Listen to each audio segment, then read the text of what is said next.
Les voy a invitar a que oremos. Bendito Dios, te alabamos por la bendición que nos das de podernos reunir con tu pueblo. Gracias, Señor, porque cada día tú nos sostienes, cada día tú nos das lo que necesitamos, podemos confiar y esperar, Señor, no lo que merecemos, Señor, sino lo que tu infinita misericordia has dispuesto a darnos. Gracias, Señor, porque en tu amor nos das más de lo que necesitamos. Gracias porque el día de hoy podemos reunirnos y adorarte a pesar de que antes estábamos tan lejos de ti y ahora podemos acercarnos solamente por los méritos de nuestro Señor Jesucristo. Te rogamos, Señor, que estés con nosotros, te rogamos porque nos permitas conocerte un poco más, nos permitas escudriñar tu palabra y poder conocerte y poder saber lo que quieres de nosotros hoy. Te pedimos eso en el nombre de Cristo Jesús. Amén. Les estaba platicando ayer a unos amigos que fui un día a una tienda donde venden productos regionales. Entonces llego con una muchacha que nunca había visto. Seguido voy a esa tienda, pero esa muchacha nunca la había visto y le digo, ese queso que está ahí, ¿qué es? Es queso fresco. ¿Me das medio kilo? ¿Tienes queso oreado? Para que me des medio kilo. Y me dice, pues es el mismo, ¿no?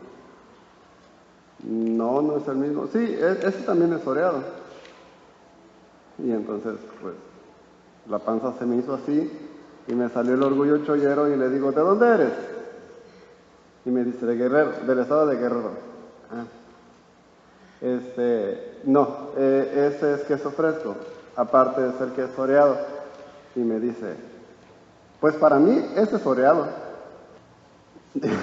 Gracias. Pero por dentro yo estaba así de, pues a mí no me importa mucho lo que para ti sea queso oreado. Yo quiero queso oreado de lo que se define como queso oreado aquí. ¿Cuántas veces lo que yo creo no tiene nada que ver con lo que en su origen se determinó que así era? No, es que para mí WhatsAppear es como andar caminando por la calle escuchando música. Pues desafortunadamente el WhatsApp ya existía antes de que a ti se te ocurriera ese concepto. Y WhatsAppear pues es textear a través de una aplicación que se llama WhatsApp. Y si tú tienes un entendimiento diferente de lo que es WhatsAppear, pues qué pena, pero no tiene nada que ver con la realidad. Hay veces que en nuestra manera de hablar utilizamos términos que pueden ser incluso términos técnicos, que pueden ser algunos términos que en alguna época o en algún momento se desarrollaron para hablar de algún tema en específico, pero a nosotros se nos hace como que se puede aplicar de una manera diferente. Entonces, como si aquí se oye bien, si aquí se oye propio, si aquí pues me voy a escuchar como si supiera, pues aquí se aplica. Hoy vamos a hablar de un término que es utilizado de una manera tan común y al mismo tiempo es muy mal utilizado. ¿Por qué? Porque ni siquiera es un término bíblico, es un término teológico. Y cuando decimos que es un término teológico tiene que ver con que en algún punto de la historia de la Iglesia este término se desarrolló para hablar específicamente de un tema. O sea, ese término no existía y en algún momento la Iglesia hizo una asamblea y ¿cómo le llamamos a este principio que se desarrolla en la Biblia, que no viene un término en la Biblia, pero le vamos a llamar libre albedrío? Y el libre albedrío suena así como que pues habla de la libertad, ¿no? O sea, pues cada quien tiene libre albedrío. Pues para mí el libre albedrío es así como que, pues si quieres escoger el rojo o el verde, ¿no? Vas a pintar tu casa, tú tienes libre albedrío, escoges el color. No es así. La Confesión de Fe de Westminster, en su definición, tiene 5 puntos importantes para desarrollar el concepto de libre albedrío. Uno tiene que ver con la manera en que Dios crea al hombre. El otro tiene que ver con el hombre en el tiempo que vivió en el Edén. El otro tiene que ver con el hombre cuando ya no está en el Edén.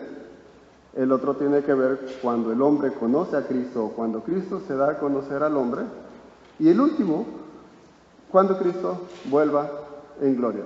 Hay un desarrollo histórico de este concepto. Ese concepto San Agustín empieza a desarrollar un poquito, Calvino desarrolla un poco, Lutero desarrolla otro poco, y ellos hablaban acerca de la voluntad. La defensa de la voluntad en la historia de la humanidad ha sido una lucha encarnizada de iglesias a iglesias, de iglesia contra el mundo, porque hay un sector de la iglesia que defiende la voluntad del hombre a capa y espada, hay un sector de la iglesia que doblega la voluntad del hombre a la soberanía de Dios, y entonces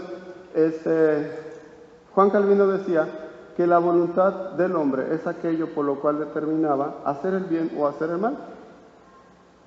Cuando hablamos del libre albedrío no estamos hablando solamente de decisiones, estamos hablando de la decisión entre el bien y el mal. En cada una de las decisiones que tienes, o opciones que tienes de elegir entre el bien y el mal. Pero con el paso del tiempo, un estadounidense vino a desarrollar un poco más el concepto, y él decía, sí, tiene que ver con la voluntad, y la voluntad tiene que ver con el entendimiento, y tiene que ver con lo que hay en la cabeza, con la mente, pero a pesar de la mente, independientemente de la mente, pisoteando a veces la mente, el hombre toma decisiones que no necesariamente son racionales. Cuando hablamos con respecto al pecado, el hombre toma decisiones que son irracionales. ¿Por qué? Porque dices, mijo, no vayas a tocar el plato metálico en el que llevaron la carne, así que viene así efervesciendo todavía, porque está caliente. Ok, el que se lo está diciendo, sí es mala onda a veces, es su papá, pues, pero no se lo dices a tu hijo con la intención de hacerle daño o de quitarle un beneficio que él podría tener si no te hace caso. O sea, no hay ese historial en la casa. Hijo, no lo vayas a tocar porque te vas a quemar. ¿Qué? Es irracional. Sin embargo, se toma la decisión de hacerlo. ¿Por qué? Y dice Jonathan Edwards, porque hay algo más que tiene que ver con intenciones, que tiene que ver con deseos. Y él desarrolla una idea un poco más extensa del asunto. La voluntad tiene que ver con la libertad. Y la libertad, aquí hay un problema muy serio. Yo tengo la libertad de hacer lo que quiera. Bueno, le enseñamos a nuestros hijos, o quisiéramos vivir bajo el estandarte de tener esta libertad. Pero realmente la libertad es una serie de limitantes que nos arrinconan a vivir de determinada manera. Es una utopía. Manuel lo explicaba en alguna ocasión y decía, yo tenía un perro que se llamaba Galax, un dálmata, y él tenía una boxer que se llamaba Ella. Y mi perro tenía en la casa, en el terreno, un sistema posicionador, decía Eli, porque puse un ancla, puse otra ancla, puse un cable como de 10 metros, y a ese cable le amarré un mecate, y entonces el perro podía correr hasta allá y podía regresar. Y entonces llega Manuel y dice, ¿tienes al perro amarrado? Qué feo que toda tu vida estés amarrado, pobre perro, es que se pone loco, lo suelto, me rompe las plantas, sale, corretea gente, no puedo tenerlo suelto. Qué feo vivir así. Yo a mi perra yo la tengo suelta.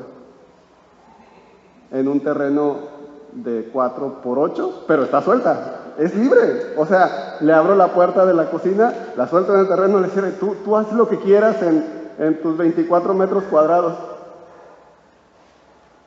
Algo así es la libertad. Soy libre y puedo hacer lo que quiera. Yo quisiera volar. ¿Por qué no puedo volar? ¿Mande? Porque no estoy diseñado para eso. Entonces hay algo más que solo el deseo de libertad, que solo el deseo de hacer cosas, que también tiene que ver con quién soy. Entonces, lo que decía Jonathan Edwards es que esta libertad para elegir, Cuando habla del libre albedrío, específicamente se refiere a una cuestión moral. Y cuando nos referimos a una cuestión moral desde la perspectiva bíblica es lo que Dios quiere o lo que Dios aborrece. Esta capacidad que tiene el hombre de elegir entre el bien y entre el mal, la Confesión de Fe de Westminster, que la cité en el material, si gustan leerlo en su casa, lo traigo aquí para leerlo, pero nos vamos a alargar mucho. Dice, en su principio el hombre fue creado con la capacidad de elegir el bien y el mal. Cuando dice que tiene la capacidad de elegir el bien y el mal, no solo es de decir voy a hacer lo bueno o voy a hacer lo malo, sino que cuando hacía lo bueno realmente era algo bueno, realmente era algo que agradaba a Dios. En su capacidad en su ser tenía la capacidad de decidir entre el bien y el mal. ¿Cuál es el problema? Que luego nosotros nos quedamos con la idea de que el hombre tiene libre albedrío. El problema es que el único momento en el que el hombre tenía la capacidad de elegir entre el bien y el mal fue en el Edén, antes de pecar. Porque cayó en el pecado. El hombre está incapacitado de hacer el bien. Y aquí hay de lo que hablaba Paco la semana pasada, acerca de la depravación, no hay quien haga lo bueno, no hay ni siquiera uno, no hay quien busque a Dios. Pero yo sí tengo la intención de hacer lo bueno, pero no puedo. No es verdad. Cuando tú defines bueno en los términos bíblicos, es hacer lo que Dios quiere. Y a nadie le interesa hacer lo que Dios quiere. Cuando el hombre cae en pecado, vamos a decir que pasa este libre albedrío a una segunda etapa, se necesita redefinir. Hay un teólogo que se llama Berkov, y Berkov hace una clasificación muy interesante en la posibilidad de pecar. No te lo tienes que aprender así, yo me lo aprendí así por ñoño, pero él decía, hay 4 etapas o 4 periodos de libre albedrío. Es el posse pecare, no posse no pecare, posse no pecare, no posse pecare. La primera es, tienes la capacidad de pecar. Tú haces lo bueno, puedes hacer lo bueno. Adán podía hacer lo bueno, hacía lo bueno al estar administrando todo lo que Dios le dio. Él tenía la capacidad de hacer el mal. No era malo, pero tenía la capacidad de cambiar este estado natural para él de hacer lo bueno y lo malo. Pero cuando él cae en pecado, él pierde esta capacidad y se limita, su libertad se limita a solamente hacer lo malo. Ahora, dice Berkov, solamente está el no posse, no pecar. No hay posibilidad de no pecar. Lo que tú vas a hacer, la vas a embarrar. Delante de... Sí, pero es que yo hago cosas buenas y podemos conocer a gente que no conoce de Dios, podemos conocer gente de la iglesia que no conoce a Dios y que hace cosas aparentemente buenas o que en un sentido ayudan a otras personas, que eso es algo bueno. Sin embargo, para Dios, un acto, incluso que Él mandó, que no sea por las razones correctas, Dios lo toma como un trapo inmundo. Dios lo toma como algo desagradable para Él. A Él no le interesa que vengas y diezmes porque te vean. A Él no le interesa que tú presentes holocaustos, aunque estuvieras en el Antiguo Testamento, porque dice Dios, hastiado estoy de ellos. Tú vienes y me ofreces con un corazón corrupto. Tú vienes y me ofreces con un corazón que no está dispuesto a adorarme, a servirme.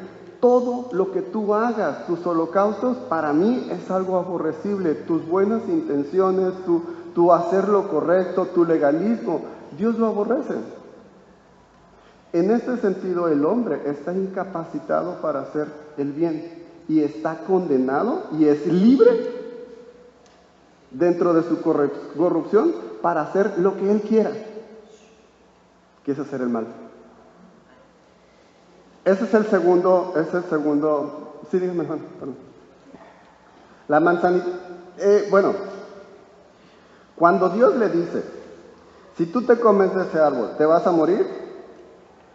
algo sabía. Algo sabía. A lo mejor no sabía todas las implicaciones que iba a haber. Y podemos decir, hipotéticamente, que es algo que no existe. Y pudiéramos decir que si hubiera sabido, probablemente no hubiera comido. Pero no es lo que la Biblia le interesa decirnos. En ese punto, lo que la Biblia le interesa decirnos es, esa es la razón por la que estamos en esta condición y necesitamos un Salvador. De ahí, todo lo demás que nosotros podamos estar indagando en lo que pudiera haber sido, solamente es especulación. Y generalmente, cuando la gente hemos especulado con respecto a temas que Dios no nos ha dejado de manera clara en la Biblia, nos vamos por el error. ¿Por qué? Porque Dios nos dice en su palabra, en Deuteronomio 29, las cosas ocultas pertenecen a Jehová, nuestro Dios, mas las reveladas son para nosotros y para nuestros hijos para siempre, para que se cumplan todas las palabras de esta ley. Si hay algo en lo que nuestra mente debería de estar ocupado, es en entender lo que Dios nos dejó que entendiéramos y hacernos a un lado de todas las cosas que Dios no nos dejó para que aprendiéramos. Por dos razones.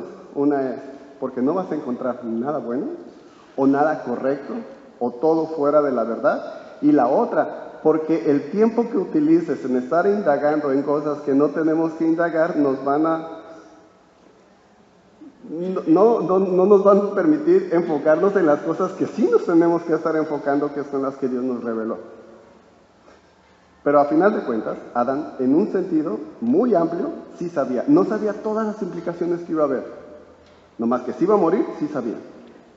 Digo, la Biblia es clara cuando Dios les dice, el día que comas de este fruto, ciertamente morirás. Creo que es el mismo punto, espero. Porque no se indagaría en nada más que no sea lo que está escrito. Si vas a hablar de Satanás tentando, obviamente tenemos que desarrollar todo lo que Dios dice en Génesis acerca de Satanás. Sí. Me refiero a lo que la Biblia no dice. A lo que la Biblia no le interesa mencionar. Mis hijos me traen Lázaro con los dinosaurios. No sé, hijo, y no sé cómo decirles que sí es algo que me interesa, pero no me debería de interesar, o sea... Pero es que la Biblia dice monstruos marinos, pero no dice dinosaurios, o sea, pero bueno. Tercer, vamos a decir, nivel, tercer categoría, en la que, ¿sí? Paco, ¿tienes una pregunta? ¿Dónde? ¿En el Edén? Ese es el proceso que estamos, sí, a eso nos referimos con las 4 clasificaciones estados en los que se puede hablar de libre albedrío. Entonces, en el segundo ya vimos que el hombre sin Dios, el hombre caído, tiene esta libertad, tiene voluntad, tiene libertad, tiene capacidad de elección, pero sus elecciones o sus opciones están condicionadas a siempre estarse decidiendo con un corazón que es enemigo de Dios.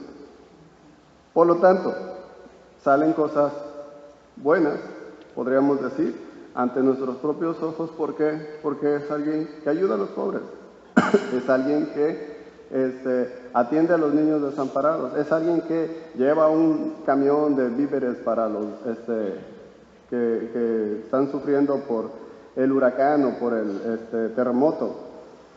Alguien más está siendo beneficiado de ello. Dios, desde su trono, lo ve como algo desagradable. Si no es por mí, y Cristo dice, si no es conmigo, desparrama contra mí.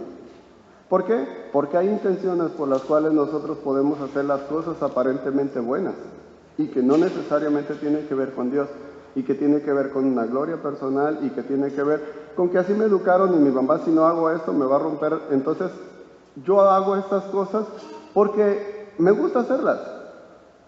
El Hijo de Dios no debería de hacer esas cosas porque les gusta hacerlas, sino por un deseo de complacer a su Dios. Porque si nosotros hemos de traer gloria a Dios, no es porque educamos a nuestros hijos por no quedar mal enfrente de las demás personas y que digan, no vayan a pensar que somos malos papás. No, vamos a educarlos para que no, o sea, para dar un buen testimonio. No, tú estás haciendo eso y estás despreciando la sangre de Cristo. Tú tienes que educar a tus hijos porque es algo que agrada a Dios.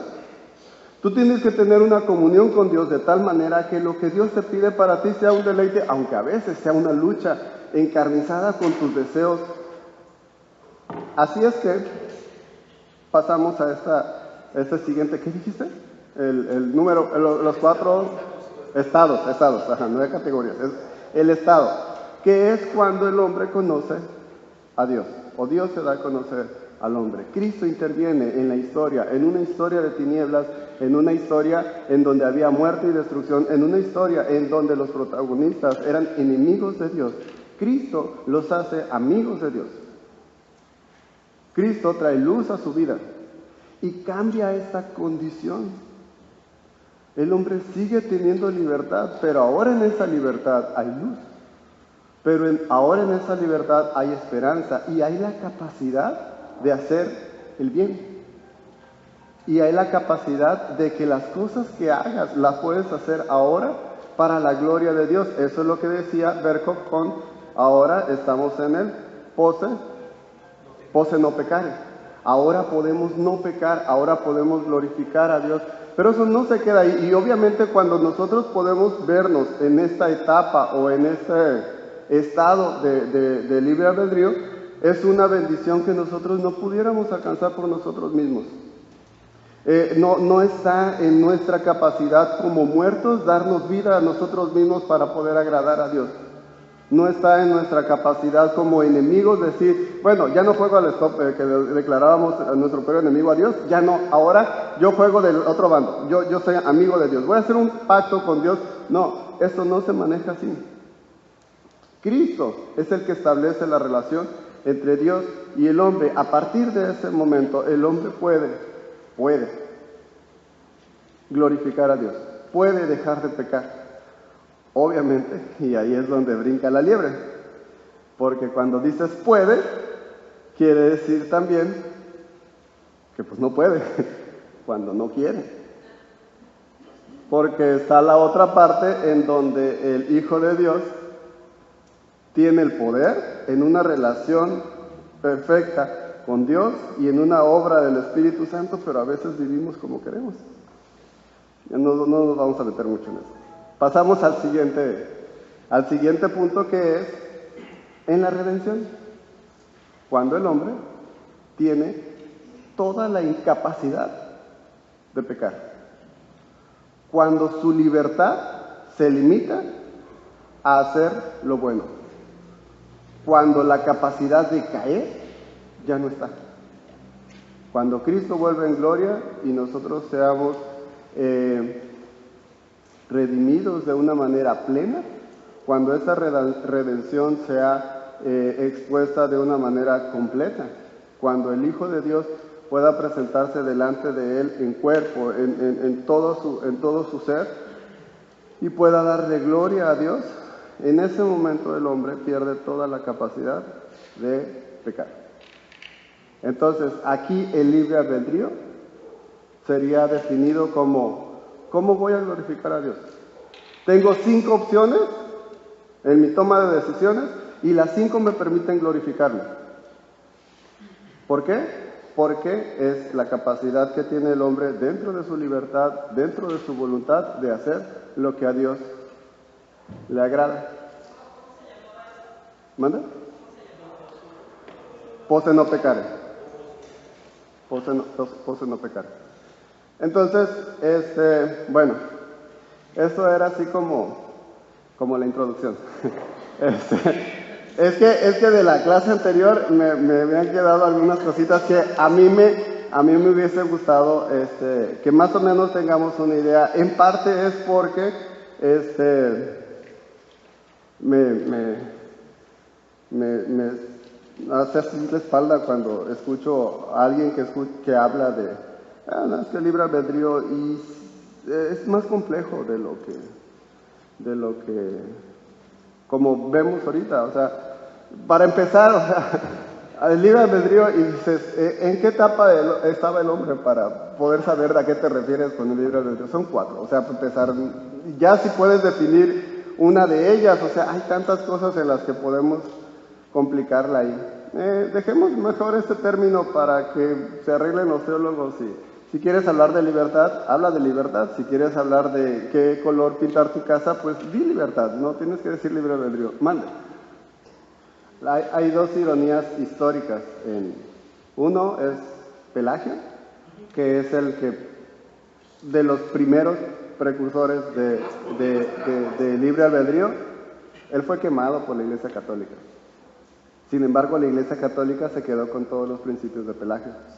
El siguiente es Jacobo Arminio. Y Jacobo Arminio fue despedazado por Atanasio de Alejandría en el primer concilio de Nicea y fue expulsado del imperio y fue expulsado de su posición como obispo. Después de eso, Atanasio fue puesto como obispo más importante del imperio. Después de eso, Constantino se arrepintió y corrió a Atanasio y regresó a Arminio y se bautizó bajo los principios de Jacobo Arminio después de que lo habían considerado como anatema. Y entonces tenemos como consecuencia toda una historia en donde este principio se supone que fue expulsado de la iglesia, pero acá bajito de la mano lo adoptó y lo desarrolló de una manera impresionante. Este término, junto con pegado, con el que se estaba hablando la semana pasada de pecado original, van junto con pecado. El pecado original tiene que ver, no es con el pecado que cometió Adán y Eva, ese es el primer pecado, pero el pecado original más bien es la condición que todo hombre que desciende de Adán trae de ser constituido como enemigo de Dios y que está destituido de la gloria de Dios y que está haciendo lo malo y que trae esta imposibilidad de hacer lo correcto delante de Dios. Y estas cosas lo distorsiona la Iglesia Católica de tal manera que dice, si yo te bautizo, te corto los cuernitos y a partir de ahorita es borrón y cuenta nueva. De aquí en adelante, si tú haces algo malo, pierdes tu salvación. Y obviamente todo el crédito de la salvación se lo quitan a Cristo. Porque ahí tiene que ver la persona que te bautiza, tiene que ver la persona que te hace la primera comunión, tiene que ver quién intercede por ti y obviamente quien intercede por ti no tiene que ver con Cristo. Entonces sí, obviamente trae un trasfondo amplio, grande. Entre el segundo y el tercer punto, entre la incapacidad que tiene el hombre para dejar de hacer lo malo y la capacidad que tiene ahora el Hijo de Dios de darle gloria, hay un evento que cambia la historia. Cristo. Un evento, una época, una etapa, la vida de Cristo. Porque no es solo su muerte en la cruz, no es solo su resurrección. Su vida es parte importante de todo este cambio. Obviamente algo que fue el clímax de la obra de Cristo, pues es su muerte y resurrección, pero realmente su obra redentora empieza desde que Cristo toma un cuerpo para sí mismo, siendo Dios, siendo Él sin cuerpo, siendo espíritu, siendo inmutable, siendo perfecto, siendo en su ser en una comunión perfecta con Dios, toma eso como algo a lo cual no tiene que aferrarse, como dice Filipenses, se despoja de su gloria y aguas. Pablo dice que en Él habitaba toda la plenitud de la deidad. Él no se despoja de la deidad, Él se despoja de su gloria y toma un cuerpo y se hace hombre, nace de la Virgen y a partir de ese momento Él inicia lo que es su obra redentora. Redención. Me gustaría si alguien me puede decir qué entiende por redención. No les voy a hacer lo mismo que con el libre albedrío. Aquí sí hay más libertad de redención, redimir. Para reivindicarte, para quitar la culpa. más o menos. Redención implica perdón de pecados, implica quitar la culpa, pero redención es cuando tú estás sentado en un lugar y, mala onda, me tiras, me caigo, pero yo no me puedo levantar. Redención es que tú me tomes y me pongas donde estaba. La redención quiere decir que tienes que poner a la persona en donde cayó. O sea, cuando nosotros somos llamados a perdonar a las personas que nos han ofendido y que han llegado y que nos han pedido perdón, Cristo dice, perdónalos de la manera en cómo fuiste perdonado. Y el perdonar a alguien no implica bueno, ya no voy a sentir tanto así revolvedura de la panza cuando te veo. No, implica que cuando esa persona te ofendió, era tu amigo. Y cuando tú lo perdonas, es porque lo pones en el lugar del que cayó. O sea, esa parte en donde sí te perdono, pero aléjate tantito, no es perdonar. Perdonar es agarrar a ese alguien, levantarlo y ponerlo en donde estaba. Así es que si es tu hermano el que te pide perdón y tú eres llamado a perdonarlo, el redimir quiere decir que lo trates como tu hermano. O sea, que si la que pecó contra ti es tu esposa, te pide perdón y la redimes, la pones en el lugar que le corresponde, como tu esposa. La redención tiene que ver con el levantar y volver a poner. Tiene que ver con el quebrar y volver a poner. Tiene que ver con el restaurar o poner en el lugar o en el nivel o en la clasificación en la que estaba. Así es que cuando hablamos de redención, hablamos de que había un plan y que Dios no quita su dedo del renglón. Porque la idea de que Dios creara al hombre no se le sale de control con Adán. Porque hay un segundo Adán. Y ese segundo Adán viene a levantar todo el embarradero que hizo el primero. La redención tiene que ver con que si hay algo que se perdió en el huerto con Adán, viene Cristo, lo levanta y lo pone en su lugar. Y si Dios ha creado imágenes y esas imágenes han sido distorsionadas por las decisiones que tomó nuestra cabeza federativa, Adán, ahora viene esa otra cabeza federativa que es Cristo, y en Él nosotros somos constituidos de nuevo como imágenes de Dios. Eso es la redención. Todo el proceso que Cristo hace desde su encarnación, su resurrección y lo que Él está haciendo, intercediendo por nosotros a la diestra de Dios, tiene que ver con el regresarnos a ser la imagen de Dios. Pero aquí vamos a hablar un poquito de que esa redención es algo más que solamente traer al lugar en donde estábamos. ¿Sí, Paco? La otra sí, porque hubo un daño. Y ese daño, o sea, ese daño tiene que ser restituido. ¿Y qué fue lo que se dañó? La relación viene a ser una consecuencia de lo que se dañó. Hay algo más que se dañó, más trascendente incluso que la relación entre Dios y el hombre. Algo más. De hecho, la razón por la que la imagen fue creada, la gloria de Dios. La imagen de Dios fue creada para proclamar la gloria de Dios. Y lo que Dios tuvo como consecuencia en lugar de gloria fue deshonra. Eso es lo que se tiene que pagar. Por eso, Cristo no solo era hombre. Por eso Cristo era hombre porque tenía que pagar por hombres. Pero era Dios porque al que tenía que satisfacer no era un hombre, era Dios. La deuda que el hombre tenía era en una moneda que no le alcanzaba a pagar. No le alcanzaba para pagar. Cristo viene a ser aquel...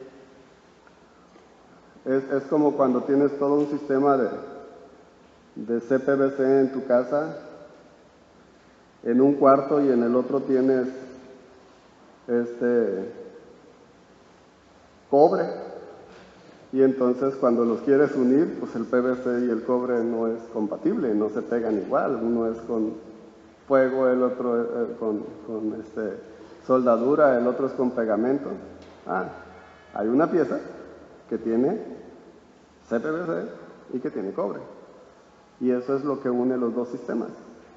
Cristo lo que vino a hacer es unir algo que se había roto, una separación entre el hombre y Dios, pero no solo podía llegar y podía pegar por sus buenas intenciones o por su gran poder. Él tenía que ser Dios. Él tenía que pagar a aquel que estaba lastimado por el pecado, herido por el pecado. Y fue herido por el pecado para sanar la deuda con Dios, con el Padre. Entonces, cuando Él viene a restaurar, Él viene a redimir, a tomar un pueblo para sí. Algo que tenemos que considerar es que el primer Adán era muy importante para nosotros. Él era la cabeza federativa. Pero la grandeza de este primer Adán tuvo que ver con las consecuencias de la grandeza de su caída. Tan grande era Adán que cuando se cayó, toda la raza humana se cayó con él. Tan grande era Adán que cuando cayó, toda la tierra fue maldita por él. Lo glorioso es que el segundo Adán es más grande. Así es que este segundo Adán no solo tiene el poder de ponernos en la posición de la que caímos, sino que nos pone en una posición mucho más alta que el mismo Adán. ¿Por qué? Por dos cosas. Una tiene que ver con el último estado que hablamos ahorita de libre albedrío. ¿Se acuerdan cuál era? El número 4. ¿Manda? Pose no pecare. No hay posibilidad de no pecar. Ese estado Adán no lo conoció. Ese estado probablemente era una prueba. Se dice, hay teólogos que dicen que es una prueba. A mí la verdad no me interesa mucho estar pensándole así, pero hay teólogos que dicen que es una prueba en la que si él soportaba durante algún tiempo, él entraría a este estado en el que ya no tenía la oportunidad de pecar en contra de Dios, en donde su libre albedrío solamente se hubiera restringido a hacer lo correcto delante de Dios sin la posibilidad de la manzana, del fruto prohibido.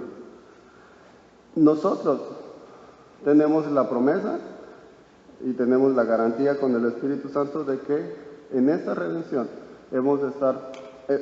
vamos a ser colocados, todavía no, sino hasta que estemos delante de su presencia, en una posición en donde ya no hay posibilidades de pecar, mucho más alta que la de Adán. Y la segunda, hay un canto que dice Apocalipsis, que van a ser estos redimidos, esta multitud que nadie podía contar, dice Juan. Y este canto es un canto que los mismos ángeles no pueden cantar, que no tienen razón para cantarlo.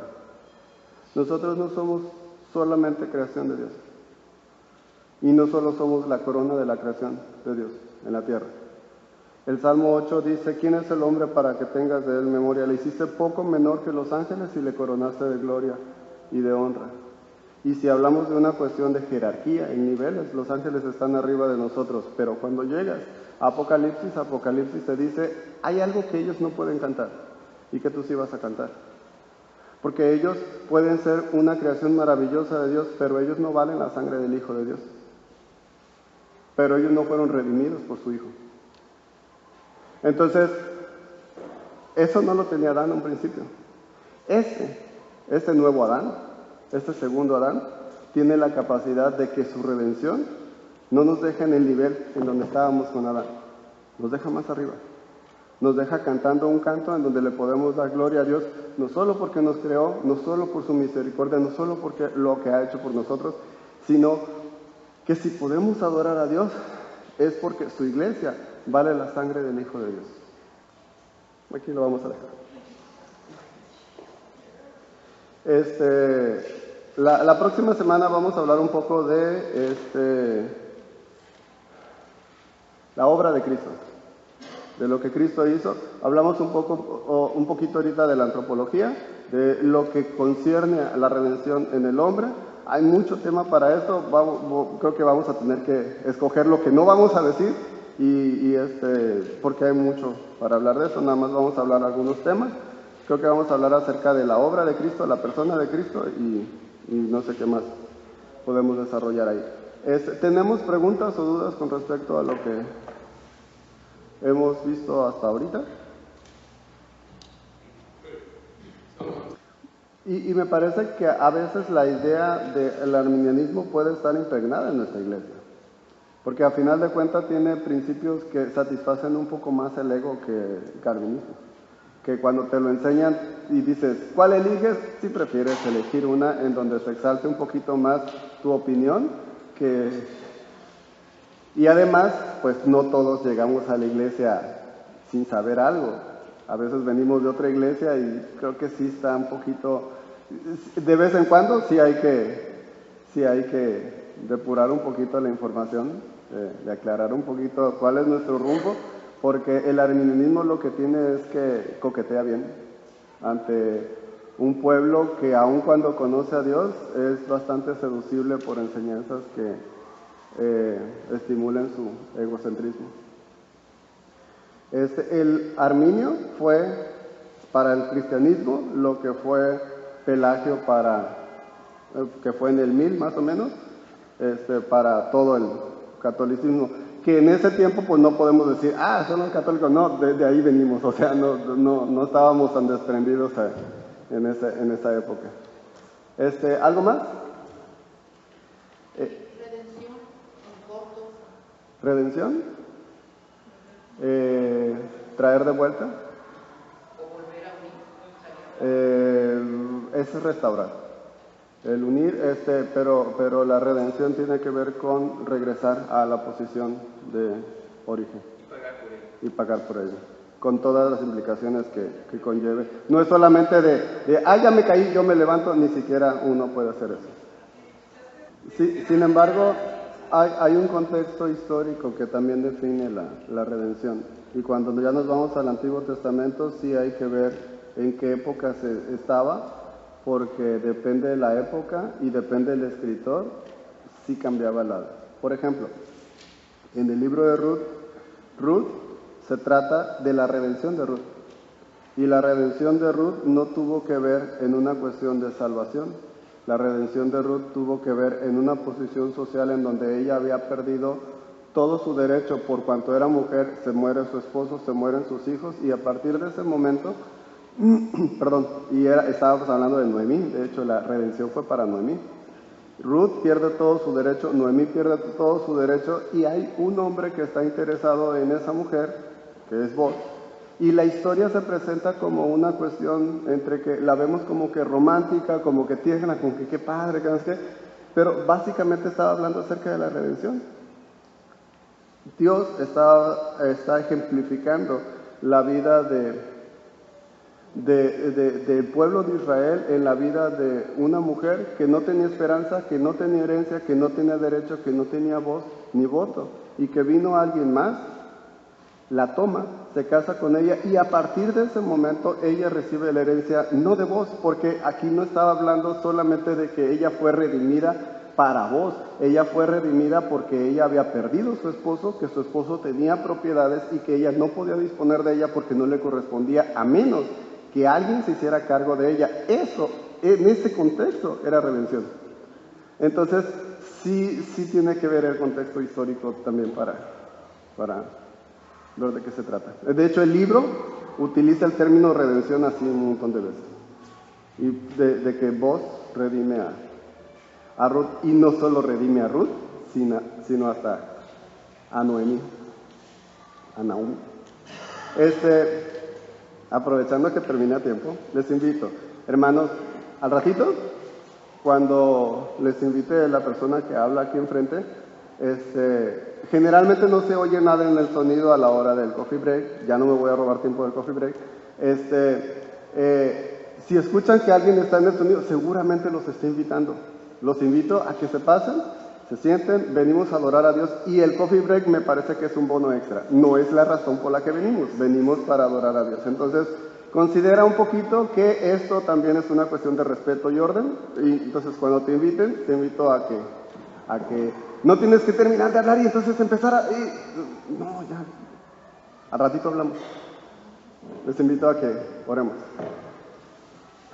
Padre bendito, te alabamos porque podemos conocerte un poco más, podemos conocer de tu gracia, de tu amor, podemos conocer de lo que quieres de nosotros, Señor, y de lo que estás haciendo en nuestra vida. Te pedimos, Señor, que nos bendigas y que podamos glorificarte, alabarte como pueblo, proclamar la grandeza de nuestro Dios del pacto. En el nombre de Cristo Jesús oramos. Amén.